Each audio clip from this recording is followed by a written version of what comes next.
Gracias por venir, François. Bienvenido al Buen Librero. ¿Cómo estás? Gracias a ti. Oh, súper bien, haciendo lo que más me gusta, preparando un espectáculo de cuentos. ¿Cuándo sale tu espectáculo? El 14 de junio estrenamos en la Sala Quilla La muerte de por vida, que son 6 grandes relatos de la tradición oral sobre ese personaje de la muerte, que tiene muy mala fama, pero en los cuentos populares, curiosamente, nunca es un personaje malo, es un personaje justo, ¿no?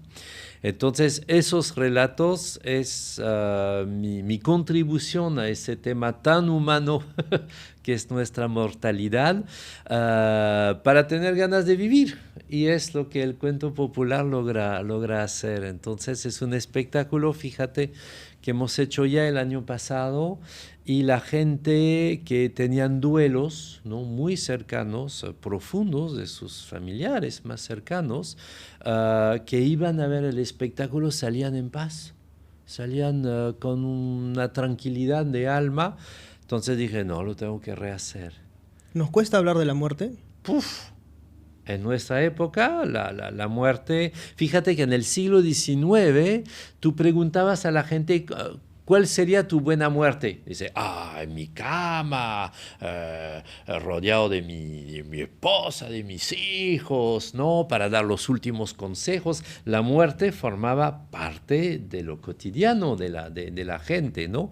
Hoy día es, no, la buena muerte, un accidente, no quiero saber nada, quiero desaparecer así, no, no soportamos la muerte. Existe una idea de que hablar mucho de la muerte es como llamarla, ¿no? Parece ese pecado mortal. Si tú hablas mucho de la muerte, incluso la gente te dice, no hables de eso, por favor. No me digas eso, no me digas eso, por favor. Tremendamente, ¿no? Ahora, la filosofía, que es también tu especialidad, de hecho tú eres filósofo, sí, de profesión. Sí. Es también una manera de aprender a vivir y aprender a morir, ¿no? Es lo que decía Sócrates, ¿no? que filosofar era aprender a morir, ¿no?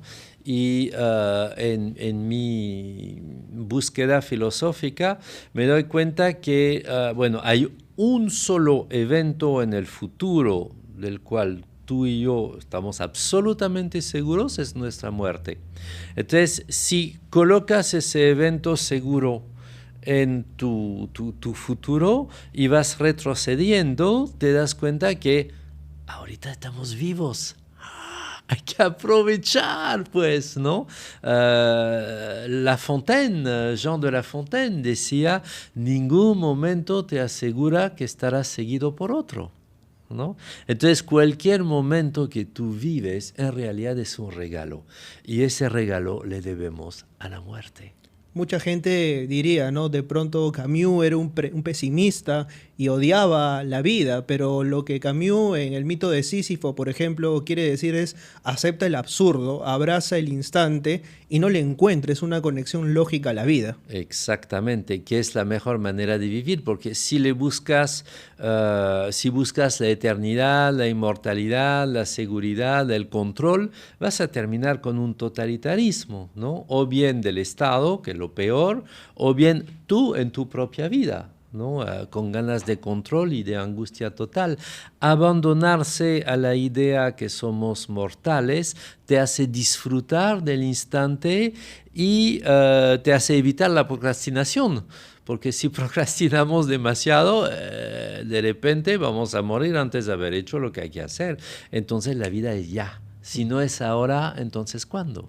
Una forma de eternizarse es justamente contando historias, ¿no? Por supuesto. La inmortalidad, justo hoy día estaba pensando en eso. Mi espectáculo se llama La muerte de por vida, pero la definición de la inmortalidad es la vida de por muerte.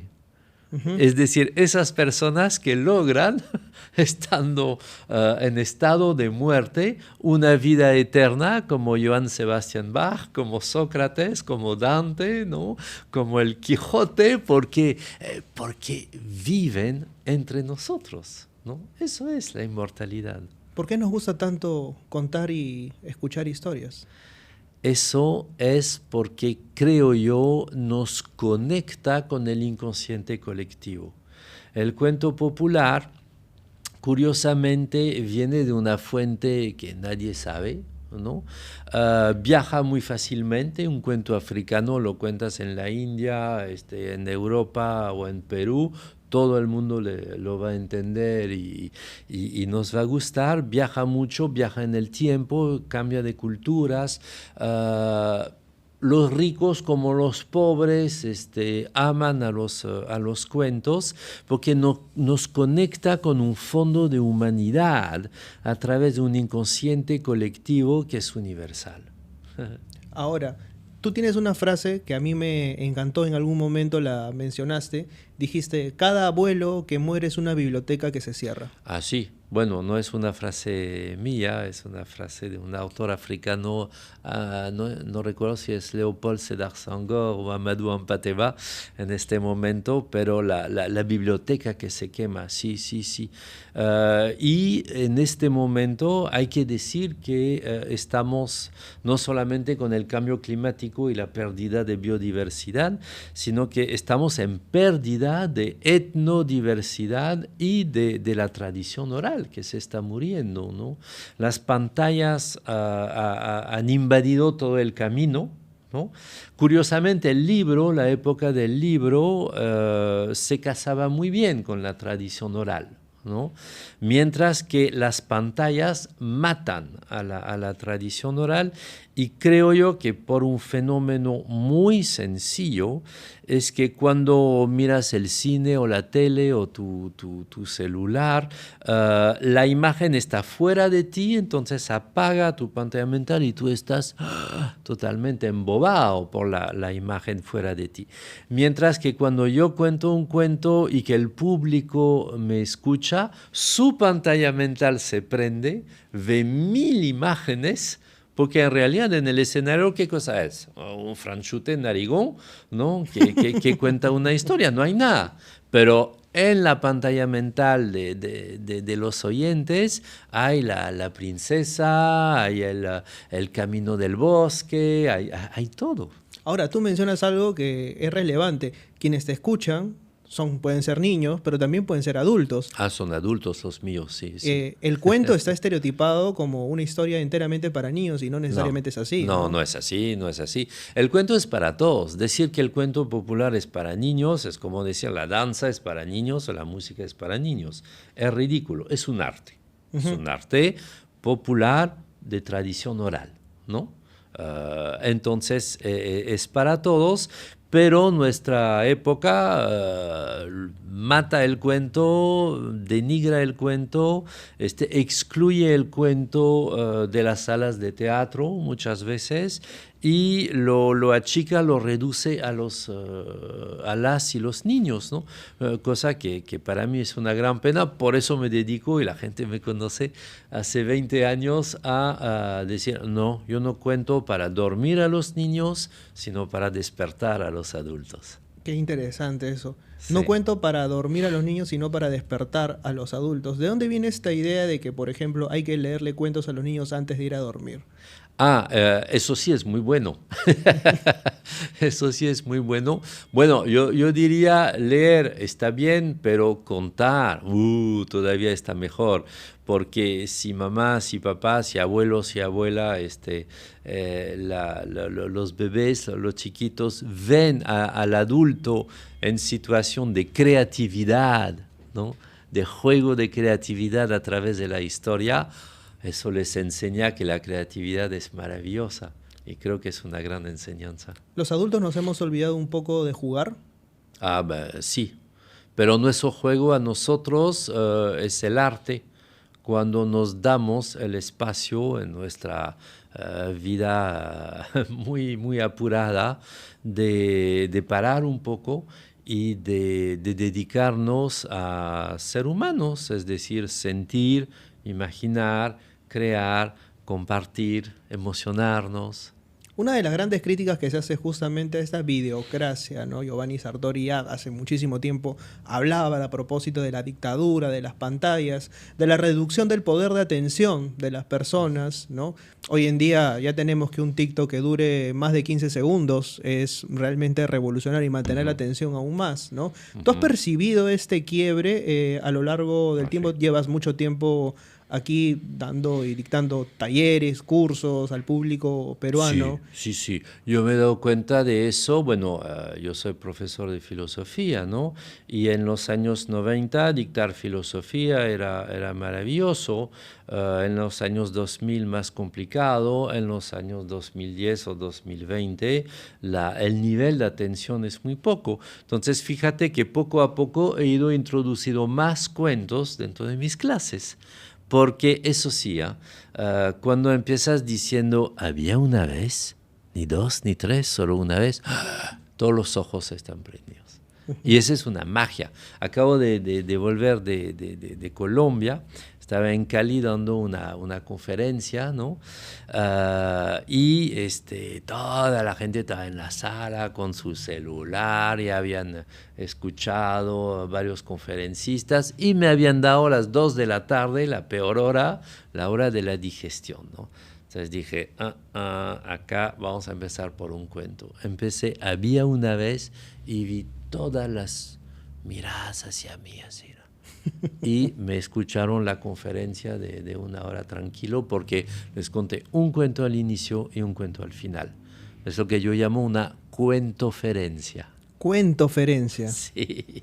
Bueno, ahora está también diagnosticado como storytelling, ¿no? Hay gente que trata de transformar esto en storytelling, ¿no? Si lo dices en castellano, nadie te cree. Si dices, yo hago storytelling, ¡wow! ¡Fantástico! ¿No? Sí, bueno, es la época de Nos encanta importar términos también, ¿no? Sí, importar términos y decir todo en inglés para parecer interesante y parecer de moda.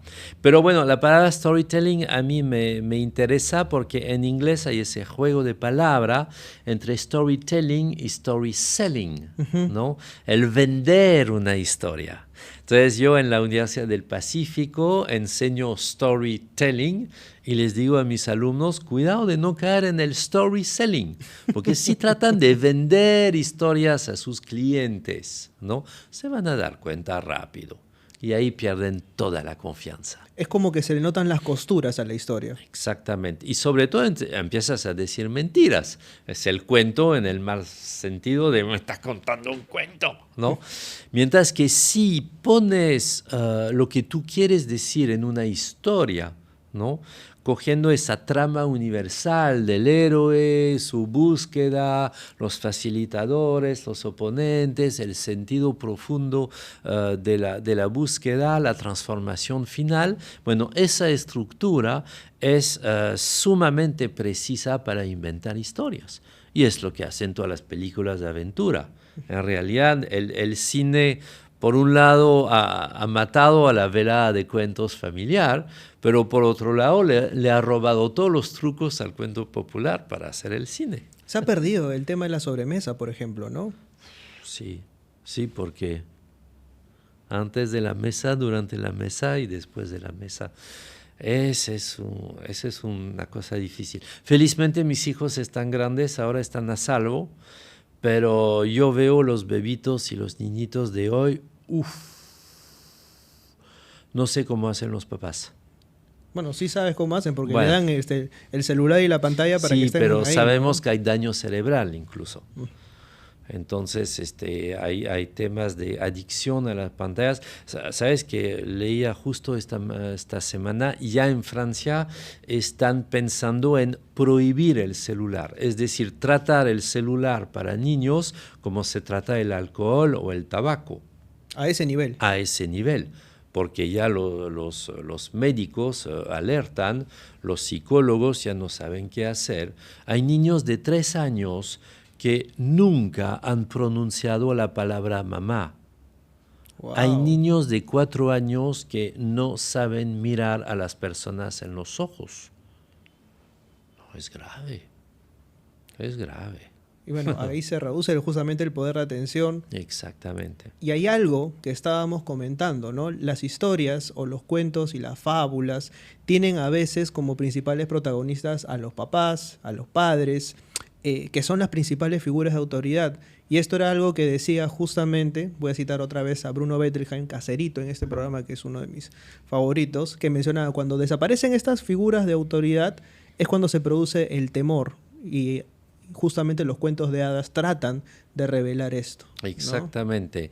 En los cuentos de hadas tenemos siempre el héroe, la heroína es un chiquitín, es alguien sin superpoderes, es alguien frágil, pero que se arroja al mundo, ¿no? Tiene esa capacidad del arrojo, ¿no? Súper importante, Sabater hablaba de eso, ¿no?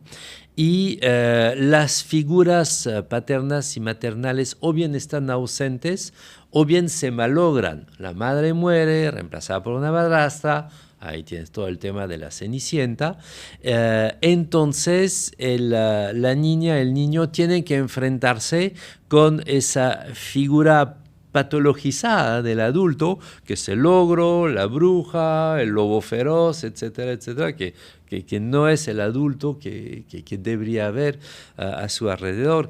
Y a través de su capacidad virtuosa de inteligencia, de astucia, ¿no? Y su capacidad también de juntarse con facilitadores, ¿no?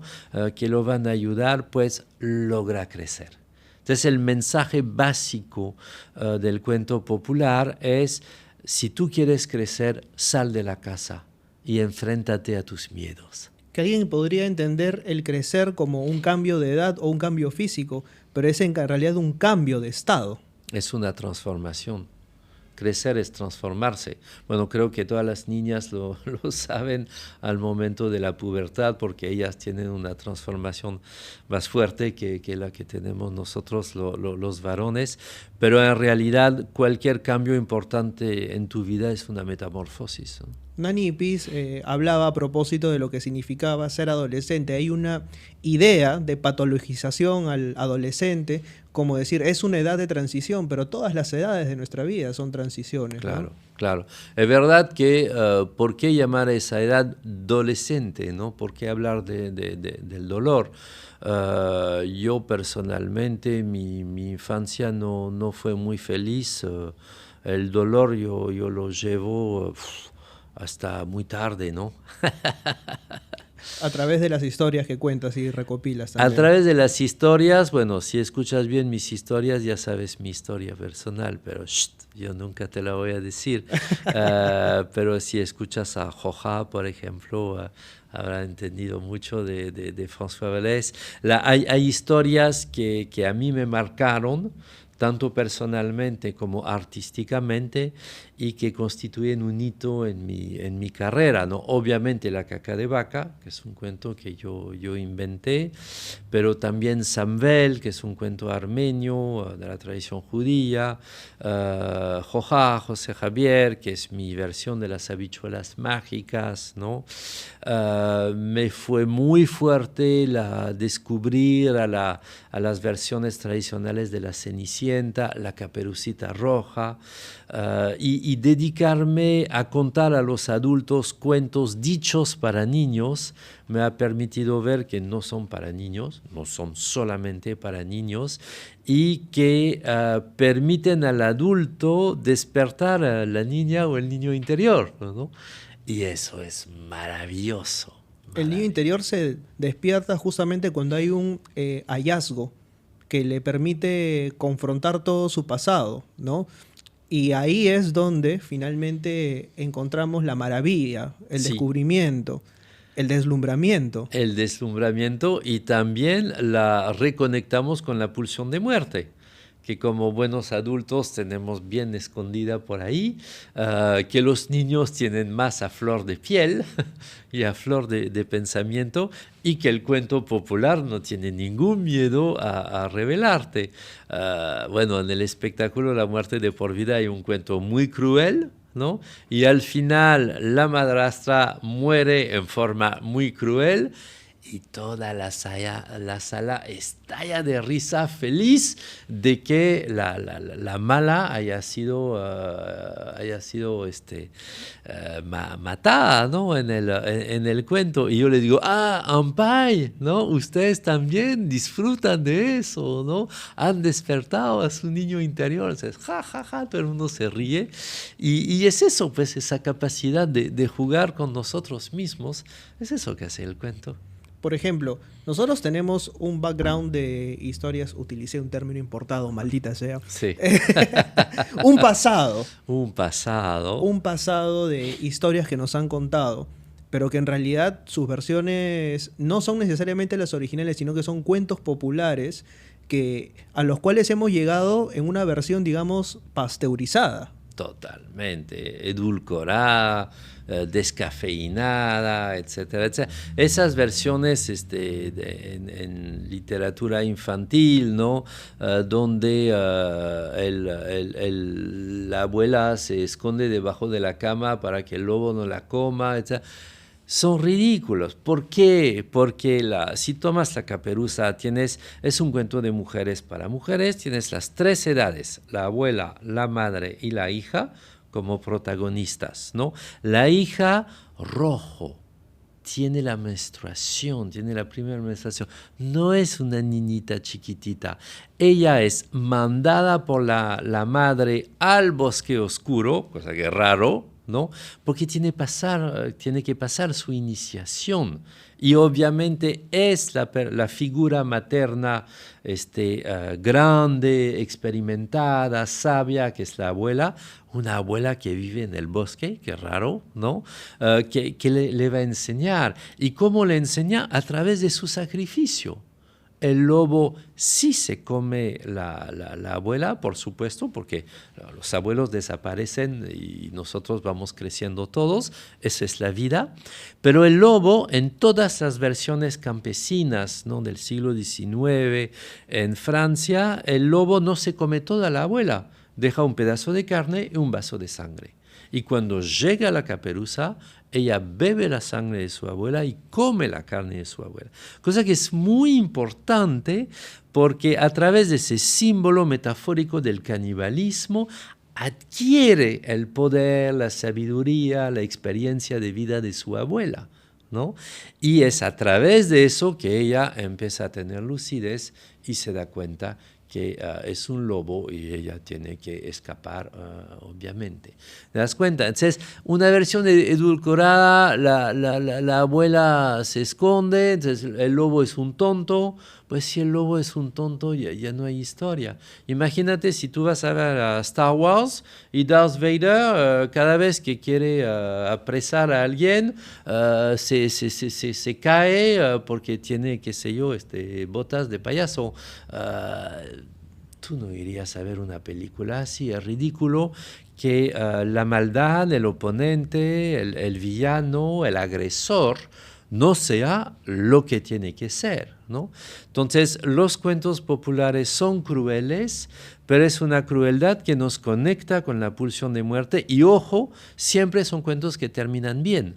La crueldad es un momento inicial, pero justamente la heroína, el héroe, construye su capacidad de vencer a esa crueldad y de crecer como adulto, ¿no?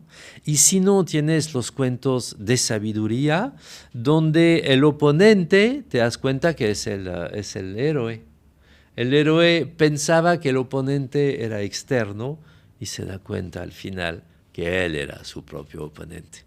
Cuando se da cuenta de eso, él mismo se vuelve su facilitador, encuentra la sabiduría.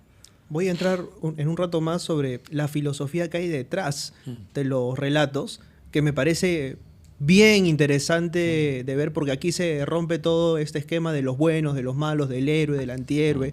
Hay muchísimo que ahondar ahí, pero en La Caperucita, puntualmente tú me mencionabas de 4 finales alternativos. Sí, el primer final es el final de Charles Perrault, que escribía para la nobleza de su época. Entonces el lobo se come la abuela y se come la caperuza. Después viene una moraleja de este tamaño en el libro diciendo niñas tienen que tener cuidado, etc., ¿no?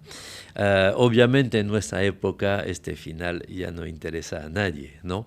Después es el final clásico de los hermanos Grimm, donde una figura masculina civilizada, leñador, cazador, viene a matar al lobo para que la caperuza pueda salvarse.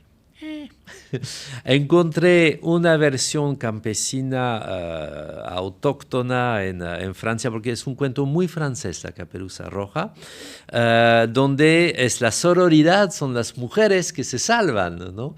La caperuza corre en el bosque perseguida por el lobo, ¿no? Llega a un río donde hay lavanderas que lavan las sábanas, ¿no? Entonces las lavanderas se extienden las sábanas sobre el río, la caperuza cruza sobre ese puente mágico creado por sus hermanas lavanderas y puede escapar. Y cuando llega el lobo, las lavanderas se extienden de nuevo las sábanas, el lobo empieza a caminar sobre el puente y jalan las sábanas y el lobo se hunde y desaparece en el río. Entonces las mujeres ayudan a las mujeres, ¿no? Cosa que me parece psicológicamente más apropiado en ese caso. Pero a mí me gusta un cuarto final, ¿no? Que es un final desde el punto de vista del lobo, que en realidad no era un lobo feroz, sino un lobo feliz, que cuidaba su bosque. Y sabemos científicamente que los lobos ayudan efectivamente en la salud de los bosques porque se comen a los venados, ¿no? Que destrozan la corteza de los árboles, ¿no? Entonces, ese lobo feliz ve llegar esa niñita vestida de rojo un buen día y pone hongos venenosos en su canasta. Él quiere avisarla que eso es súper peligroso, pero la niña obviamente ve un lobo llegar, se va corriendo, entonces él dice, ay caramba, tengo que, ¿a dónde ir? Sin duda a la casa de su abuela. Entonces el lobo va a la casa de la abuela, quiere decirle a la abuela el problema de los hongos venenosos, pero la abuela, que no entiende el lenguaje de los lobos, ve un lobo gesticulando, se muere de susto. El lobo dice, la caperuza va a llegar, quizás se va a morir de susto viendo a su abuela muerta, tengo que hacerla desaparecer, me la como pues. Entonces el lobo se come la abuela y la caperuza viene, entonces él se disfraza, se mete en la cama para no asustar a la niña, porque no quiere asustarla.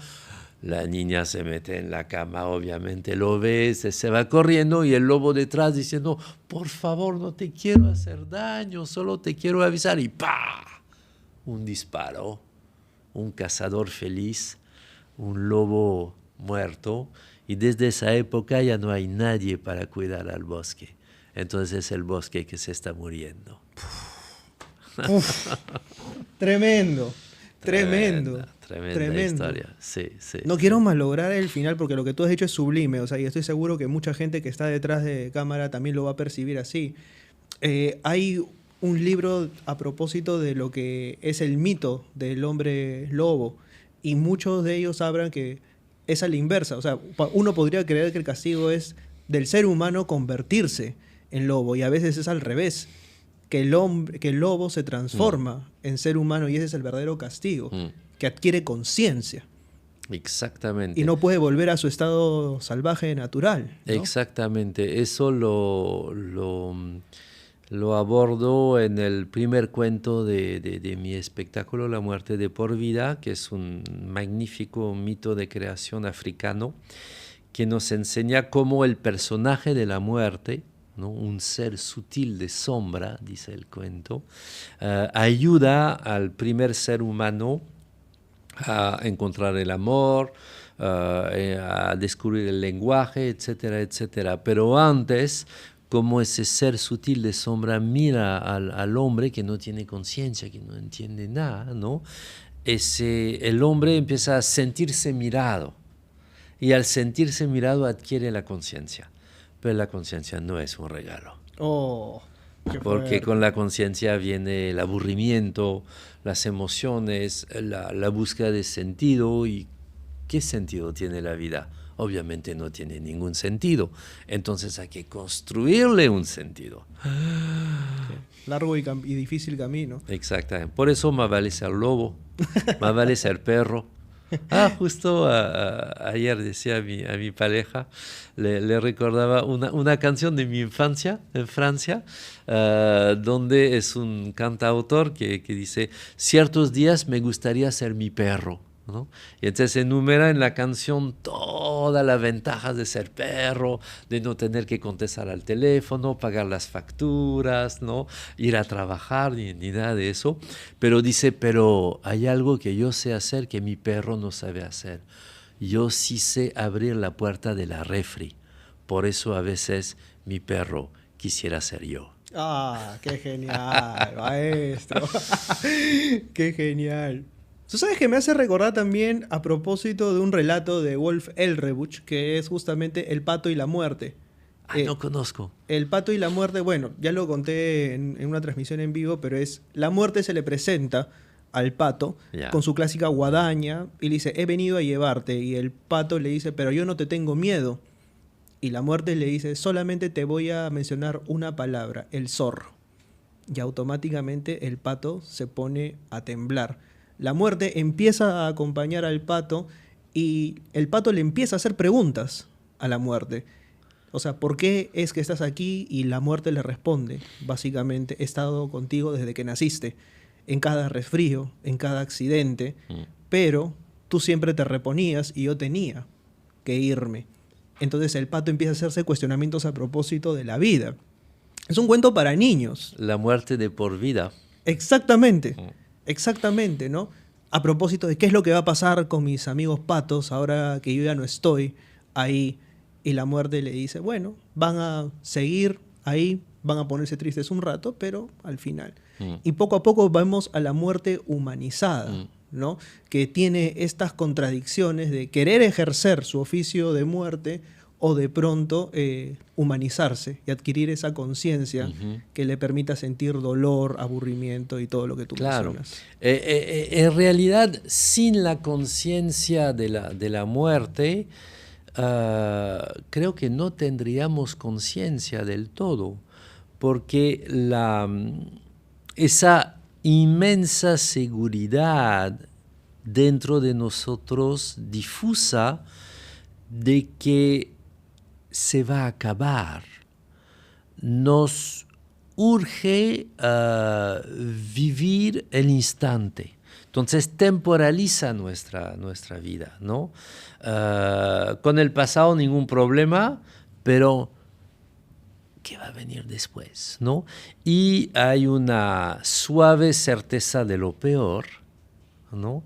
Que otra vez, como decía hace un rato, nos obliga a vivir cada instante en realidad como si fuera el último. Y ahí está la necesidad de construcción de sentido, porque este relato que sabemos que va a terminar y va a terminar mal, ¿no? Le tenemos que buscar bien todo el tiempo. Ahí es donde quiero llegar, la filosofía detrás de los relatos. Contar relatos es también una forma de hacer filosofía. Por supuesto. Mira, ahora yo inventé el full day de filosofía. Full day de filosofía. Sí, perdón, es una palabra inglesa. el día entero de filosofía.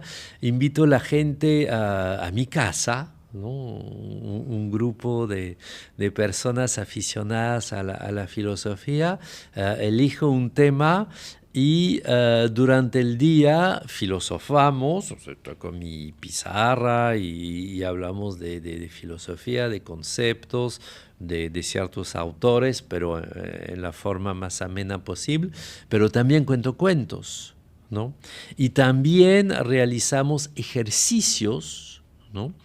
Que le va a permitir a la gente, por ejemplo, a través de una meditación guiada, que mi pareja hace muy bien, ya que ella es terapeuta de artes expresivas, ¿no?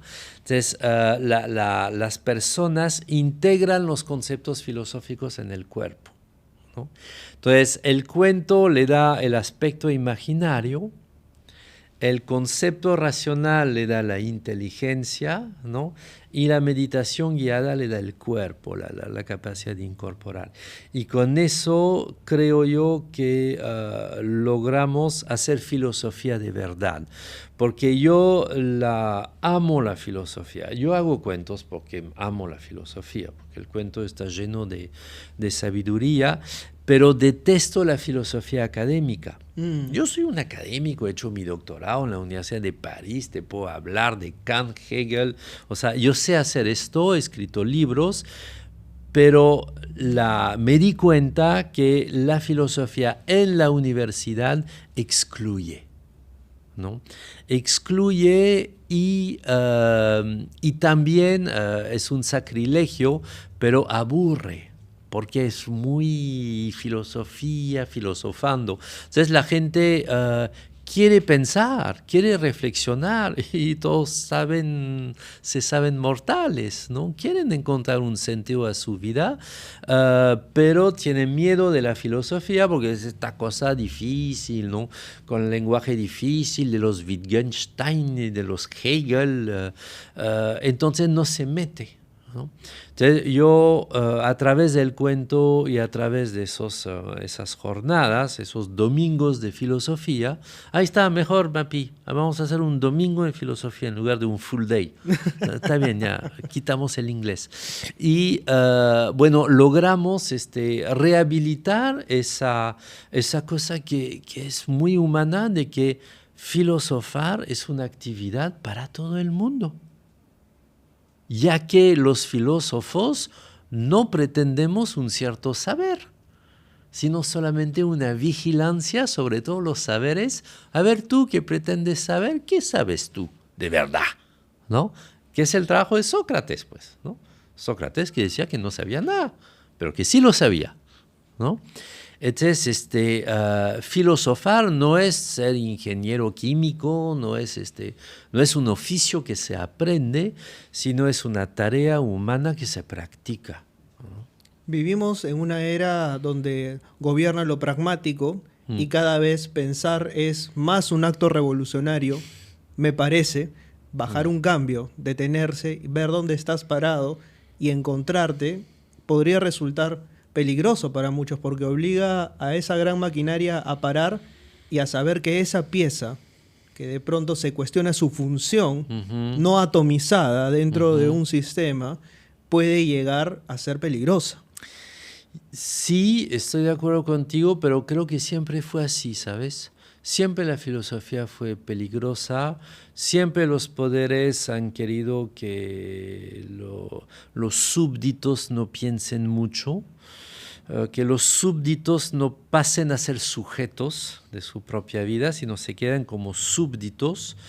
No ha cambiado mucho eso. Lo que ha cambiado es la velocidad, ¿no? La velocidad de la vida, que hace que no hay momentos para parar, silenciar, mirar el techo, ¿no? Sin hacer nada, ¿no? La gente tiene que estar ocupada. Entonces, un juego en mi celular, porque si no hago nada entro en pánico. O sea, hay una especie de velocidad de la conciencia y sobre todo un vómito perpetuo de informaciones, ¿no? Estamos sobreinformados. Y el filosofar es al contrario un voto de pobreza en información, ¿no? Filosofando vas a llegar a saber que cuando dices yo pienso, yo soy, siempre es verdadero, ¿no? Vas a llegar a unas cuantas pobres verdades así, pero no te va a llenar el cerebro de muchas informaciones, ¿no?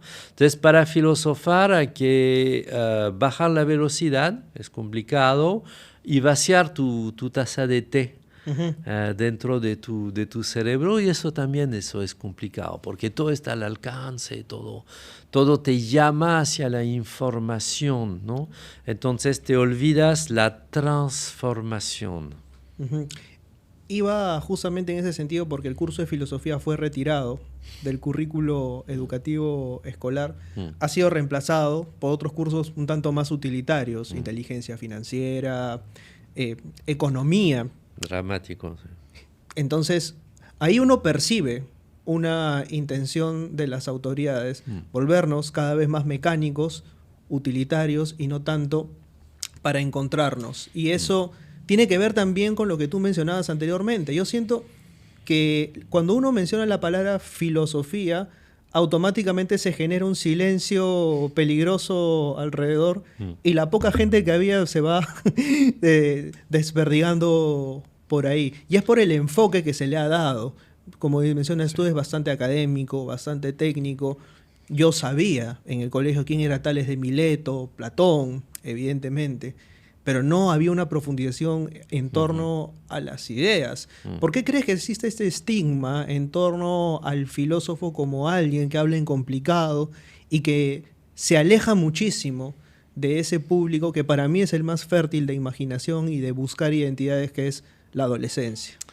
Yo creo que es porque a partir de la época de Kant, el filósofo cae en la institución universitaria y se vuelve un profesor, se vuelve un universitario, la educación superior, dicha superior, y eso aleja definitivamente al filósofo de la gente, ¿no? de la calle, de la plaza pública, ¿no? Por eso yo sí soy un fiel socrático, ¿no? Me gusta esa chamba de Sócrates de ir a la plaza del mercado y de hablar con la gente, ¿no? Oye, ¿tú qué haces? No, yo soy general, ¿no? Ah, ¿y qué enseñas a tus soldados? Yo enseño la valentía. Oh, enséñame, ¿no? Y obviamente a través de preguntas y respuestas le demuestro al pobre general que no sabe de valentía, que no sabe nada y que debería pensar más y ordenar menos, ¿no? Y eso obviamente es repelente para cualquier poder, pero sí tienes razón, la gente se va espantado cuando pronuncias la palabra filosofía, pero hay unos que se quedan y que se acercan a contar, filosofía, yo quiero, ¿no?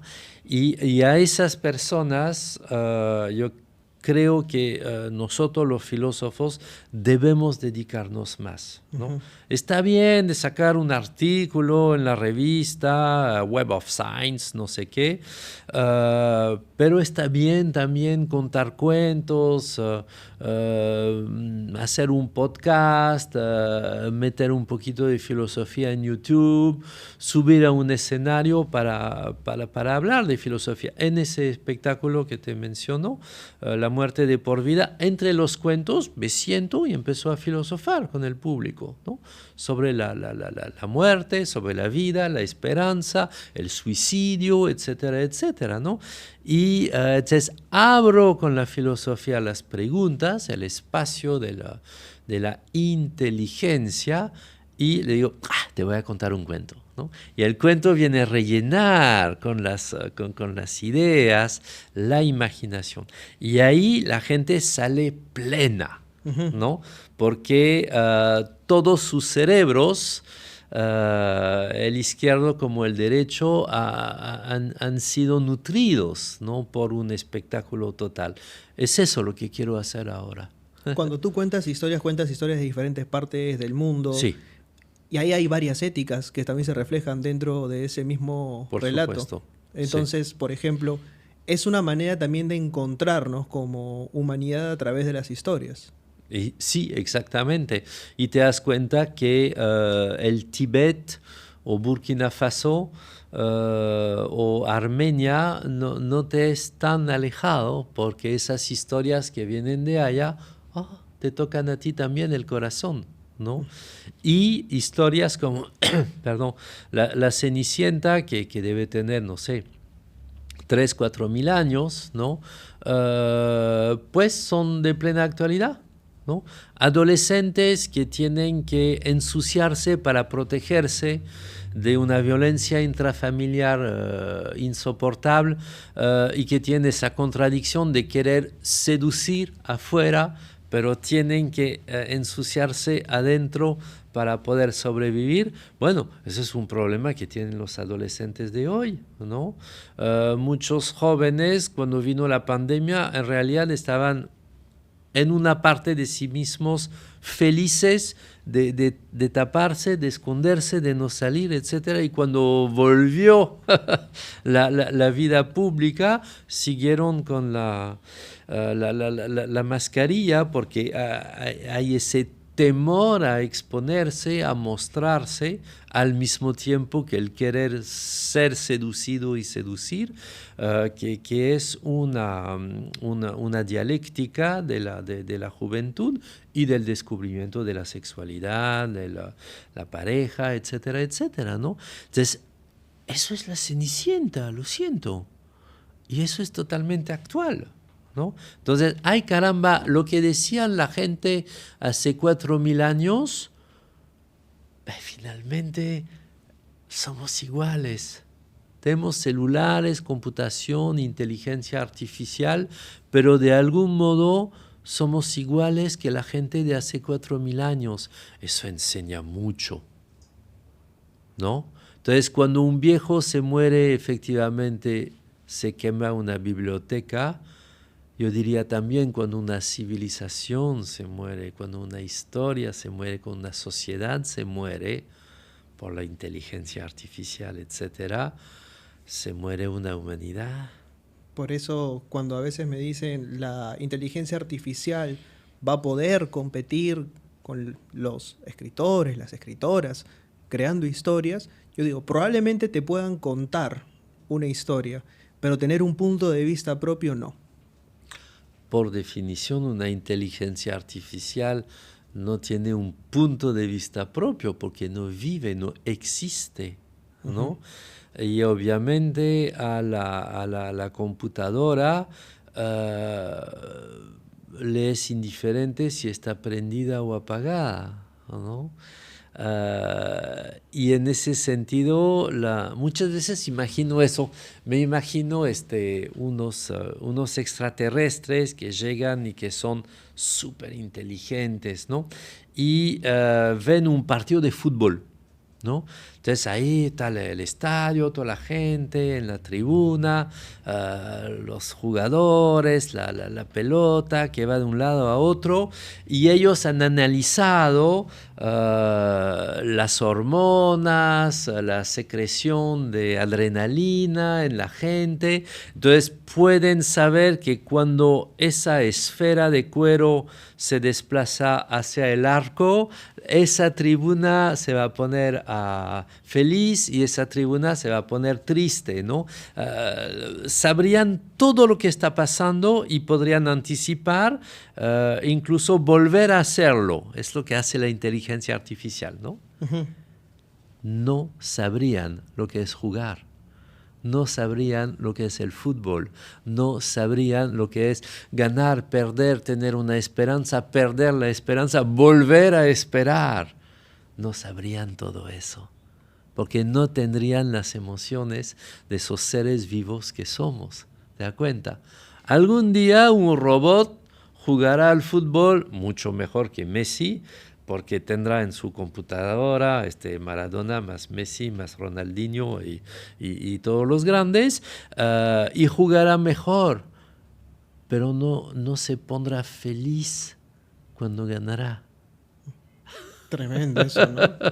Es tremendo. Entonces, lo que nos hace, y vuelvo al tema de la muerte, lo que nos hace humano es justamente que a nosotros nos importa el partido de fútbol, nos importa ganar, nos importa esperar, todo, porque somos mortales, somos unos vivos acompañados constantemente, como tu pato, de la muerte que está al lado. Y eso da el picante de la vida. Como decía Luis Buñuel, a la muerte le debemos todo. Tremendo eso. Se me viene a la mente una frase de Ribeiro, ¿no? Que justamente cita en Prosas Apátridas: quien no conoce acerca de las tristezas deportivas no conoce nada a propósito de la tristeza. Sí, y Albert Camus, que tú citabas hace un rato, decía que el único lugar donde se sentía inocente era una tribuna de fútbol. Dicho sea de paso, él era portero. Sí, sí, sí, y era muy aficionado de fútbol, ¿no? Bueno, también ídolo del gran Jorge Eslava, que también lo tenemos como amigo en Sí, común. Gran seguidor de tus relatos, debo decir. O sea, gracias a él también pude llegar a algunos de tus espectáculos y me parece francamente maravilloso. genial. ¿Tú crees que los seres humanos estamos siendo cada vez menos abiertos a mostrarnos vulnerables y que utilizamos constantemente estas máscaras? No creo. ¿Sabe qué? Yo tengo fe en el ser humano. La, la, mm, el problema es que definitivamente no sabemos vivir juntos y la sociedad, ¿no? La institución social es algo complicado que que constituye un yugo, ¿no? Pero nosotros, nosotras, las y los seres humanos, creo que somos iguales que antes, salvo que en condiciones quizás más adversas para la vida, para el compartir, para el pausarse, para el ocio, ¿no? Nos divertimos cada vez más, pero tenemos poco ocio. Tenemos vacaciones donde hay que salir para aprovechar de las vacaciones, ¿no? El ocio, quedándonos en la casa, viendo por la ventana, invitando amigos a, ¿no? Ahora cada vez más en Lima es como en Suiza, pues, ¿no? Invitas a un amigo, sí, sí, sí, dentro de, uy, ahora no puedo, dentro de un mes, de repente, no, no, un mes, Hay un ¿no? libro, ¿no? De Pierre Sansot, ¿no? Que hablaba justamente del buen uso de la lentitud, ¿no? Mm, O sea, es como que pensar o detenerse un rato es peligroso porque hay demasiadas cosas que hacer. mm, Es tremendo eso, ¿no? sí. Vivir en una sociedad hiperproductiva. Lo decía Byung-Chul Han también. Sí, Byung-Chul Han, que es un gran filósofo, ¿no? Aconsejo mucho la lectura de Byung-Chul Han. La verdad que es muy bueno. Y bacán porque es un coreano, pero alemán, ¿no? Entonces es un hombre puente, un chacaruna, como diríamos en los Andes, ¿no? Entre esas dos grandes culturas. Entonces es muy interesante su trabajo. Y bueno, los Andes, ¿no? El Perú profundo, todos los Perús que a mí siempre me han nutrido mucho. Yo soy un francés y cada vez que digo, sí, soy francés, pero agrego, pero tomo medicamentos, ¿no? Porque soy un francés que vive en Perú, que ama el Perú, que para mí el Perú ha sido un amor a primera vista y cada vez que me alejo del Perú por un tiempo, la verdad que la paso mal y quiero volver acá, quiero el emoliente de la esquina en la mañana, quiero la bulla de Lima, quiero ese cielo gris de panza de burro, ese olor a perejil y culantro, ¿no? Los mercados, la gente. Necesito eso, no sé por qué. Y también conocer las historias de los diferentes Perús que hay dentro del Perú. Sí, sí. Solo que yo, como soy francés, me cuido mucho de no contar cuentos peruanos en el Perú, ¿no? Es súper importante para mí porque creo que mi rol es hacer descubrir al Perú, a las personas aquí, cuentos de todas otras partes, ¿no es cierto? ¿No? Y empujar a través de la Escuela de Narración Oral que yo fundé el año pasado, yo formo una nueva generación de narradoras y narradores para que ellos cuenten los cuentos de Perú. Digamos que esa es tu gran misión. en el mundo, que los peruanos descubramos esas historias, porque tenemos una tradición oral riquísima, milenaria, Sí. que quizás por ahí no nos hemos encontrado con ella todavía. Es súper importante hacer con el cuento lo que ya por fin se hizo con la comida, salvarla y meterla al nivel internacional, mundial, al cual está destinada. Pero las culturas peruanas, las lenguas peruanas, las tradiciones orales peruanas están en peligro, ¿eh? Están muy en peligro de muerte. Entonces hay que hacer ese trabajo de sacarles del anonimato, ponerles en los libros, en los escenarios, en la plaza pública, en las redes sociales, de tal modo que la gente pueda decir, wow, ese mito de Incarí, ese mito de Pachacamac, eso soy yo. Cuando como un choclo, son los dientecitos de ese bebé que se murió. ¿Te das cuenta? Cuando reconectamos con la mitología nuestra, el mundo empieza a cobrar un sentido poético. Y eso es importante. Tremendamente importante. ¿Cuándo va tu espectáculo nuevamente para las personas que recién se han conectado a ver este podcast? Del 14 de junio al 7 de julio, en la Sala Quilla en Barranco, que queda en Bolognesi, al lado de los bomberos, ¿no? Los viernes, sábado, domingo, las entradas están en Join Us y vengan, porque realmente es un súper espectáculo. Hay la música de Gisela Pérez Rival al piano, las luces de Mario Raes, que son fantásticas, la pintura corporal de Patricia Eguren, que me pinta el cuerpo ahí, y cada vez que sale una luz ultravioleta, ¡uf!, mi cuerpo se incendia como si tuviera un esqueleto de color, y a través de esos relatos donde aparece la muerte, la muerte viva, la muerte justa, nos da una tremenda ganas de vivir ese espectáculo. Bueno, yo te quiero felicitar una vez más y agradecer por tantas horas de buenos relatos. Creo que has hecho feliz a más de una generación y me incluyo dentro de ella. Y felicitarte por la tremenda productora que tienes, porque mientras hemos estado hablando me acercó la pantalla diciendo que hay 30% de descuento a la comunidad del Buen Librero que se acerque al espectáculo de François Vallée. Con nosotros será hasta la próxima semana, a la misma hora, por el mismo canal, pese a muchos, con el mismo conductor. No se coman el cuento. Chau, chau.